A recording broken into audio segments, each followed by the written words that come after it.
Howdy folks, welcome back to my World of Tanks replays with the mighty Jingles. Today we are in the BatChat, the tier 10 medium French tank once again. Now those of you who watched my previous BatChat video will already know that I'm a crap BatChat driver. I started off, didn't have a clue. Didn't have a faintest idea how to drive this thing, just ended up getting my dumb ass killed.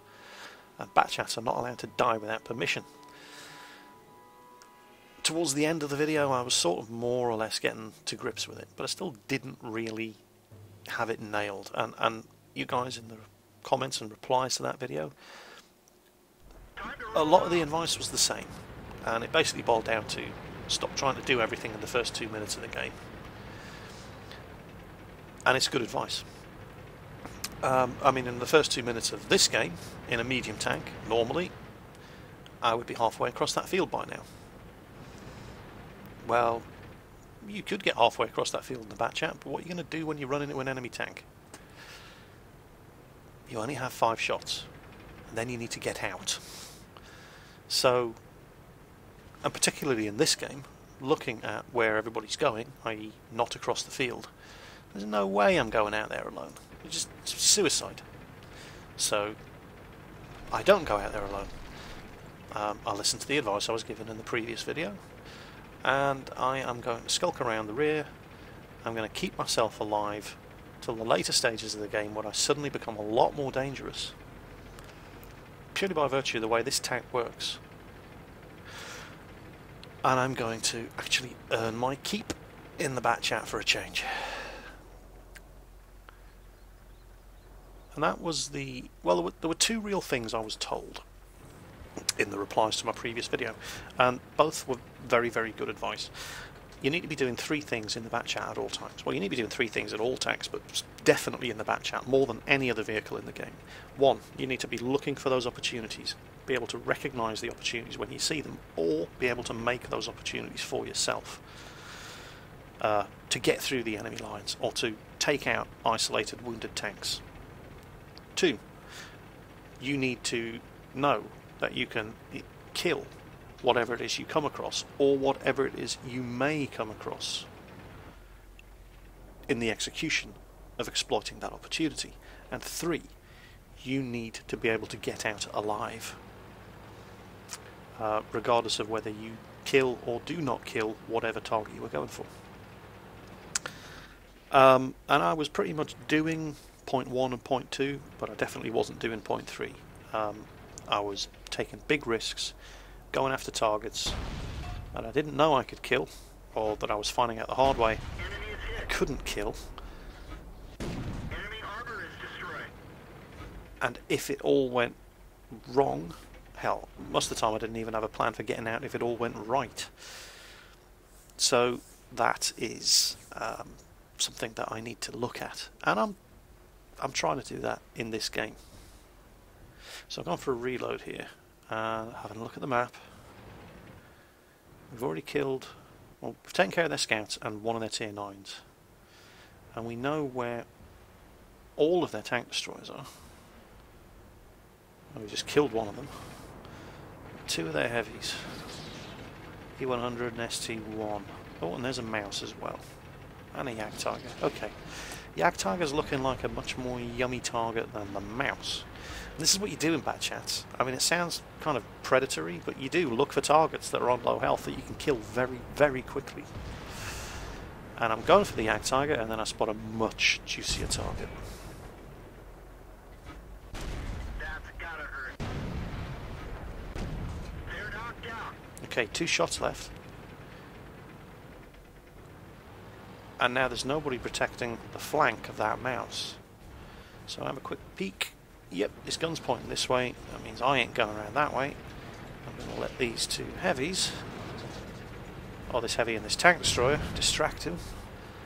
Oh god, this thing turns so slowly in tier 10. I mean, it's not slow, but it's slower than you're used to. It's slower than you expect, and that, well, that gets me into trouble here while I'm trying to exploit the weakness of this mouse. Oh, that shot was always going to bounce because I was panicking because I couldn't get out the way of this fella. And look at how slowly it moves when it's turning. Oh, but luckily, he doesn't try to kill me. Although, you know, our T-34 does his level best to ensure I can't get away. Thank you. But despite his effort to get out anyway. So I'm reloading. Now, if I'm quick enough on the reload, I can get around, but I'm not going to be quick enough on the reload, so I'm not really going to be able to help with that mouse. So the mouse sees me, that means the enemy artillery see me, that means I have to keep moving, and since I'm moving and reloading anyway, I may as well head in the direction of the enemy artillery, and yes, oh, this like shooting fish in a barrel. Enemy armor is destroyed. And suddenly they only have one E50 left.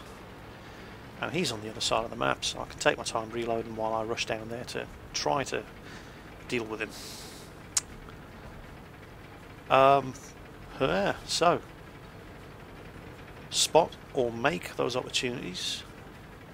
Be certain that you can kill whatever it is you come across, or be able to unload your gun into him and then 3, get the hell out of there without taking any damage.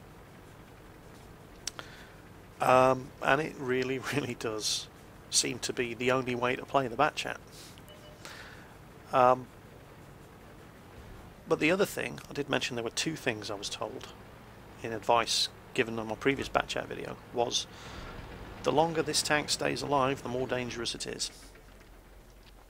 And I have to agree with that. There's not a lot you can do with a BatChat in the first 2 minutes of any game, other than a bit of active scouting, which is dangerous because you're a big target and you're not as fast as a T-50-2 or a VK-2801. So you could do a bit of active scouting, you could maybe do a bit of long-range sniping, but then you're going to have to go for a reload, and that's just going to take nearly a minute, in which you're mostly useless again. However, the potential of that gun and your speed grows exponentially the longer you stay alive in the game. In the first 2 minutes of that game, there is no way at all you would be able to get the BatChat through the enemy lines, kill 3 artillery, damage a mouse, and kill one of the T-50-2s. In the dying minutes of the game, it not only becomes possible, it becomes likely. And that's because, remember, the 3 things that you need to be going for: looking for the opportunities, knowing that you can kill what you can come across, having an exit strategy planned. In the first 2 minutes of a game, the first 3 or 4 minutes of a game in some cases, there's just too many enemy tanks with every approach covered, that there aren't that many opportunities that you can take, and all the tanks are on full health, so you don't know you can kill anything that you come across, and there's too many enemy tanks, so, and they've all got the approaches covered. And the thing about the approaches is, when you're on your way out, those are the exits, and they're covered. So it's more difficult to do what you need to do in a BatChat to be successful in the first few minutes of a match.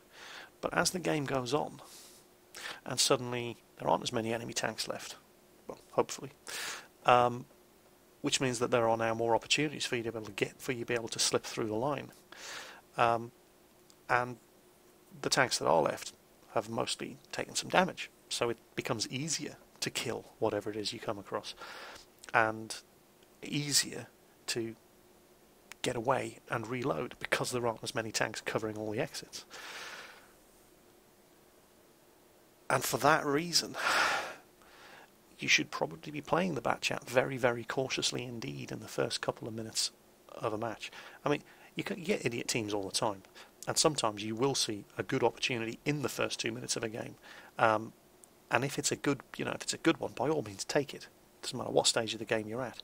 But generally speaking, it's much harder to make a difference in the first few minutes. You need to keep the BatChat and that gun of it that it has alive as long as you can, because when the game is in the dying few minutes, that's when this thing excels. Keeping this thing alive as long as you possibly can. I mean, that goes without saying for all tanks, but I mean, a T110E5 is a T110E5 at the start of the game and at the end of the game. He's just as good in the first 2 minutes as he is in the last 2 minutes. A BatChat, pretty much useless in the first few minutes of a match. It's just the way the tank is. It can't hold a line because it doesn't have any armour. It can't defend a position because once it's fired 5 shots, it's defenceless for nearly a minute. It's a hit and run raider, and it just becomes easier to hit and run the further into the game you go, for all the reasons I've stated above. So I finally believe I'm getting to grips with the way this thing plays. Still room for improvement. I still haven't quite gotten used to driving it, and that big old turning circle keeps catching me out every now and then. But I'm getting better, and I'm starting to have a lot of fun with this tank. I always knew I would. It just took me a while to get to the stage where I understood why I wasn't having fun with it and what I needed to do about it. So that was the BatChat at tier 10. Finally playing it right, or if not playing it right just yet, at least I know how to go about playing it right, and I'm working on it, and I'm having fun with it again. So thanks to everybody who gave me their very helpful advice in the comments to my previous video, and I hope you enjoyed watching this one. I'll catch you next time.